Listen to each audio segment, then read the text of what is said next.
If you want to support the podcast and help me continue to provide the best horror stories, feel free to sign up to my Patreon. Here you will receive early access to all of my podcast episodes. You will also get access to my archive of over 50 bonus episodes. Thank you. Now back to the story. I woke to a horrible mechanical buzzing beside my ear. The phone screen was blinding in the 3 a.m. darkness of my bedroom. It was a text from my younger brother, Luke. He was on vacation in Spain with his girlfriend, Ellen, and it didn't surprise me that he would forget about the time difference or just assume that whatever he had to say was more important to me than sleep. What did surprise me was the message from Luke. "Hey man, anything weird in the news?" I scratched my head and read it again. It didn't make sense. The last time my brother had cared about current events was when he was trying to sleep with a poli-sci major during his sophomore year. I groaned. I had to be at work in 4 hours, and there was no way I'd be getting back to sleep now. I scrolled listlessly through the front page of a few major papers, but didn't see anything out of the ordinary. I sent Luke a curt reply. "No, why?" It was the beginning of a bizarre conversation that left me terrified for my brother. "IDK," Luke responded. "But our train's been stuck in the middle of nowhere for like 2 hours. Ellen's pissed. Can you check the schedule for me? I'd do it myself, but the internet is all buggy out here." I groaned again. Classic Luke. "I'd do it myself, but" could have been his personal motto. Just like always, I started helping him even when I wanted to strangle him. He sent me the identification number and departure time of the train, but when I searched for it, I noticed something odd. Train departures at the time Luke mentioned were listed for every other day, but for some reason, today that time was missing. As far as I could tell, my little brother was on a train that didn't exist. "Not finding anything," I texted back. "By the way, do you know what time it is here?" "I know it's late," Luke wrote almost instantly. "Look, man, I'm really sorry. Can I call you?" That one little word, sorry, convinced me immediately that something was really, truly wrong. Luke never apologized, not for anything. Impatient as always, my little brother didn't wait for a response. He called right away, and I picked up on the second ring. The connection was bad, and there was a lot of background noise, banging, creaking, and loud arguments in Spanish. "I'm gonna get right into this, because I might not have much time." The worried tone was completely unlike my brother. Luke was keeping his voice low. "We left town about 4 hours ago. Dirtiest train you ever saw. Piss sloshing around in the toilet, trash all over the floor. Everybody smelling like sweat and cigarette smoke. There was this guy when we got on. He was so filthy he made the rest of the damn train look clean. Psycho junkie type guy. He kept mumbling something. I couldn't understand what he was saying, but it sounded like rata. Everybody just kept their distance from him till he started pointing and screaming. And Seth, the biggest rat you ever saw, climbed out of the trash can. It bit the first lady it saw. The thing was all oily and black, and it had one of those pink wormy tails as thick as my thumb." I cringed. I could hear my little brother hyperventilating. Rats were his worst fear. "A few minutes later, another rat fell out of the damn ceiling. It bit this punk kid on the neck. It was screeching and clawing while he was trying to get it off. Then it scurried away, into the vents." Luke let out a ragged breath. "I can hear him, Seth. In the walls of the train, beneath it, on the roof." "Now look, Luke, just calm down." The call dropped almost as soon as I began to speak. Even if Luke was exaggerating, and he probably was, there was still cause for concern. My little brother didn't handle stress well. It was easy to imagine him losing control and getting into a shoving match with the train security officer, breaking something in frustration, or even jumping off the train. And then, when Luke got locked up in a Spanish jail or was laying with his leg broken in a Spanish hospital, I'd be the one who'd have to sort it out. I made myself some coffee while I waited for a callback. Instead, I received a barrage of messages from Luke. "My calls aren't going through. Gotta stick to text. Remember the dirty guy at the end of the train? He's totally lost it. He's swinging his arms like he's trying to fight his shadow. We've all gotten as far away from him as possible. And the woman and kid who the rats bit, they've gone all pale and clammy. People are trying to use the intercom, but we can't get through. Maybe the rats chewed through the wires. Seth, they're squeaking and scratching right next to me, inside the walls. Luke, I typed frantically, why don't you and Ellen move into a different train car?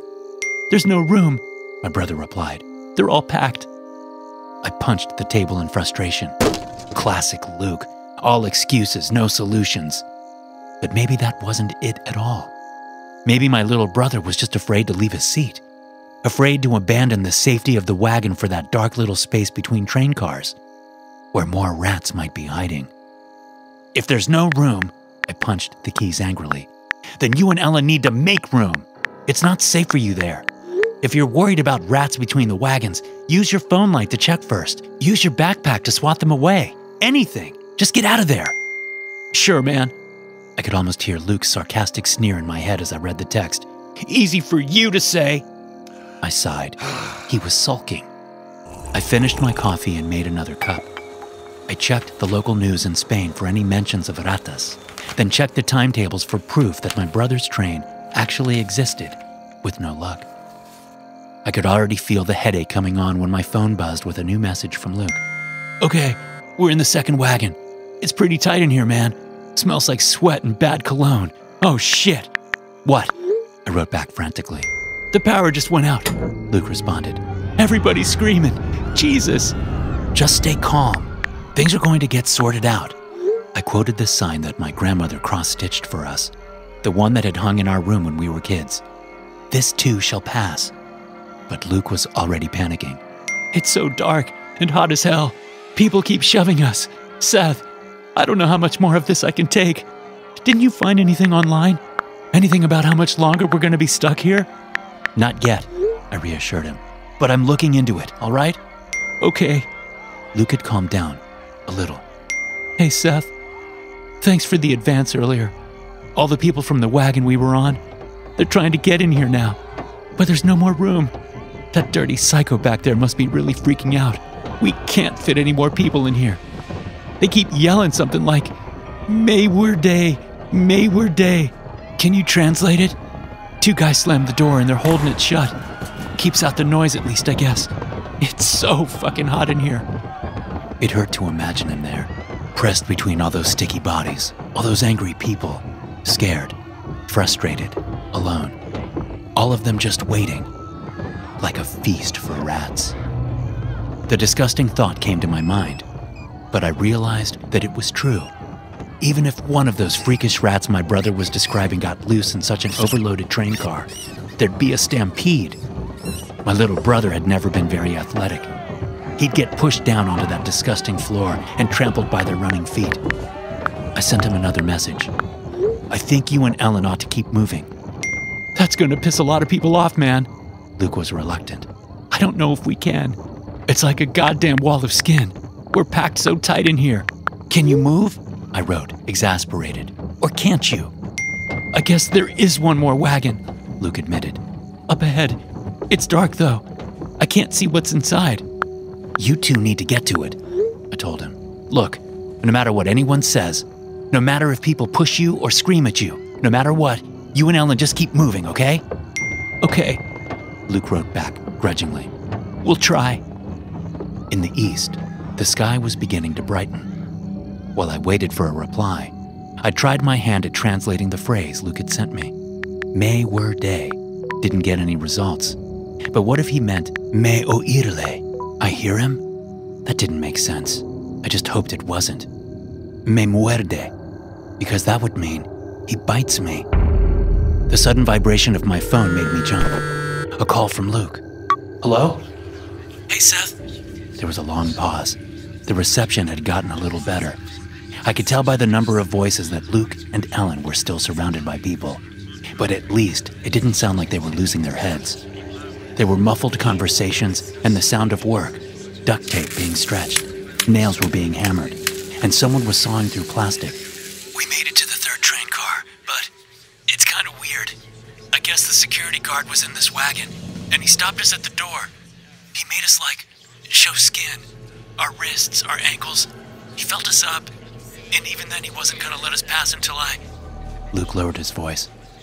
Until I sort of bribed You what? I tugged on my hair, exasperated. Luke, how much did you give the guy? There was another silence. All of it. Cash, cards. He wouldn't let us in unless I did. So when this is over, I'm gonna need you to, wire me some money or something. Luke! Sometimes I got so angry with my little brother that all I could do was growl his name. Can I talk to your brother? A female voice whispered. It had to be Ellen. Hey, Seth. I know you're probably pissed off right now, but listen, it was worth it. I thought we were gonna suffocate in that last train car. It was pitch black, and the sweat was just pouring off of us. At least in here there's room to breathe. And these people, Seth, they've got their shit together. A couple of construction workers in here had their tools with them, and they're working on sealing off the wagon. Did you talk to the guard? Does he have any idea of what's going on? He wasn't very, conversational. He was holding the door shut with one hand and had a nightstick ready in the other one. And I'm pretty sure he's been like that for the last couple hours. His eyelid was, twitching. What about the windows? Can you see anything outside? Now that the power's out, we can, but there's nothing to see. We're stuck in this ditch with gravel on either side. Shit! What? I practically screamed. Sorry, a rat just fell off of the roof in front of the window. Ellen whispered, probably so that Luke wouldn't hear. These aren't normal rats. Seth, it was the size of a small cat. It was trying to claw and bite through the window. I could see its teeth. What are you two whispering about? Luke asked, and Ellen fell silent. Nothing, just trying to figure out what's going on. I covered for her. There was a sudden series of loud bangs, shouting, scuffling. The people from the other wagons! Ellen screamed. They're trying to break in! A different kind of shrieking reached my ears, the kind born of pure animal desperation. It was followed by the hard-packing sounds of human flesh being beaten with something hard and heavy. Then a slam so loud I winced. Thank God, they pushed him back. Luke was saying. The connection was breaking up. Luke? Luke! I shouted into empty air. The connection had dropped again. No! Usually, it was my younger brother who lost his temper. But in the heat of the moment, I was ready to fling my phone across the room. I had to get control of myself again, for his sake. I called my embassy. I called the local police. All I got for my efforts were 2 nail-biting hours on hold. No one would admit that the train my brother was on actually existed, even though I could see on the railway's website that the line had been shut down for repairs since Luke's train had left the station. My embassy could only confirm that Luke and Ellen had checked out of their hostel that morning, although a cheerful young woman assured me that the matter would be investigated thoroughly. I had just finished calling into work with a family emergency when I received another text from my little brother. Or actually, a whole barrage of them. His phone must have just reconnected. Seth? Seth? You there? It's fucking crazy. The people in the second wagon just smashed out their own train window. I don't know what was happening in there, but they wanted to get out real bad. A few made it. But then the glass broke. The rats got inside. It was like, I don't know, a black tide. They swarmed them. And the people who didn't get out in time, oh God, Seth, I don't even want to think about it. But I can hear them groaning and screaming. And this train, it's covered, covered with rats. If you look out the window, you can see them scratching and gnawing and eating each other. But that's not the worst of it. The worst is what happened to the people who got bit. Seth, they're going crazy. Eyes are all bloodshot, drool running down their chins. They're slamming against the door to our train car. God, Seth, they're biting it. The last message had come through nearly an hour ago. I frantically began to type. There was a connection problem, but I'm here now. It's going to be okay. The truth was, I didn't know that for sure. In fact, I doubted it. However, as Luke's older brother, I felt duty-bound to tell him so. What I had to say next was hard. It would be even harder for Luke to read. You and Ellen need to start thinking about what you're going to do if they get in. Both of you need to get ready to make a break for it. My little brother responded almost immediately. Out there? With those psychos? With the rats? No, hell no, I can't, no way. What are the vents sealed with, Luke? I demanded to know. Duct tape? How long do you think it will take several hundred rats to chew through that? How long until the bite victims outside break down the door or find some other way in? Luke's response was hysterical. No, no, no, no. Don't tell me that. You said it was gonna be okay. It will only be okay if you make it so yourself. Listen, you're my brother. You can do this. When I started typing the words, I didn't believe them. But by the time I'd finished, I did. The truth was, I was impressed. Luke had gotten out of the first wagon in time, forced his way through the crowd, even sacrificed everything he owned to protect Ellen and himself. I'd underestimated him, and maybe I always had, but there was no time for that now. Get yourself into position by a window. Once the glass shatters, you need to jump as high and far as you can. Start running the moment your feet hit the ground and don't look back. Oh, God.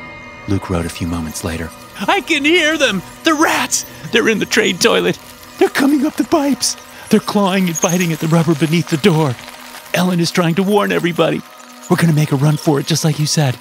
Okay. We're getting ready to break the window now. I love you. I love you too. It was the last text I ever sent to my brother. But according to the messaging service, he never read it. My mind was all over the place. I couldn't decide what I needed to do. I was halfway through booking a plane ticket to Madrid, while also reading an article on a conspiracy site about a sudden military buildup along a certain railway line in Spain, when I received a call from an unknown number. Seth? My brother panted into the receiver. That you? Luke! I couldn't believe it. It was like talking to a ghost. I'd been so sure I'd never hear from him again. My little brother was running. He was wheezing with effort. Sticks and leaves crunched beneath his feet. This is Ellen's phone. It hasn't got much battery left, but... My brother gasped for air. I can't believe I actually got your number right. Remember when you told me to memorize it just in case? I guess it actually worked. Yeah. I couldn't keep the smile off my face, imagining Luke squinting at the digits, trying to force them into his brain. I guess it did. It was crazy. 2 guys with hammers broke the glass and we all jumped down and started running. There were rats everywhere, but I didn't look at them. Just like you said, I just kept running and... Is Ellen all right? My question was met with a long silence. No, she's, not. Look, I don't want to talk about that now, okay? I just wanted to let you know that I'm out and that, it worked. That's all. Wait! I shouted. Luke, where are you now? Are there any other survivors? Don't know, man. I'm somewhere in the forest. I just picked a direction and started running, you know? I'm going parallel to the railroad tracks, so I guess I'll hit civilization eventually. To be honest, I'm avoiding the others, just in case they're, you know... Bitten? Yeah, bitten. Luke, I began, as I scrolled through the blurry aerial photos and Spanish-language articles on the conspiracy site. I'm glad you called. But are you sure it's safe for you to be on the phone with me like this? Aren't you worried that something might hear you? Don't worry about it, man. This battery's gonna die any second now. And anyway, all the bad stuff is back there, near the train. It's quiet where I am. Dead quiet. So unless whatever's going on out here is a lot worse than I thought, Luke chuckled. I'll be fine. It's just a long walk in the woods and then... Then you'll be on your way back home. I couldn't hide my smile. We'll pick up where we left off, and you can tell me about it. Right, man, right. Hey, Seth? Luke paused. Thanks for talking me through this. I know I haven't exactly been Brother of the Year, but... I stopped listening. The grainy, night vision image I was looking at on the conspiracy website showed a perimeter being set up by military, or paramilitary, forces. It was centered on the location of a stopped train. In the last few hours, locals had written into the site about being turned back at gunpoint by soldiers in black combat armor whose names and insignia were hidden. Using a translator, I scrolled through their talk of searchlights, hazmat sites, and what one commenter described as kill zone.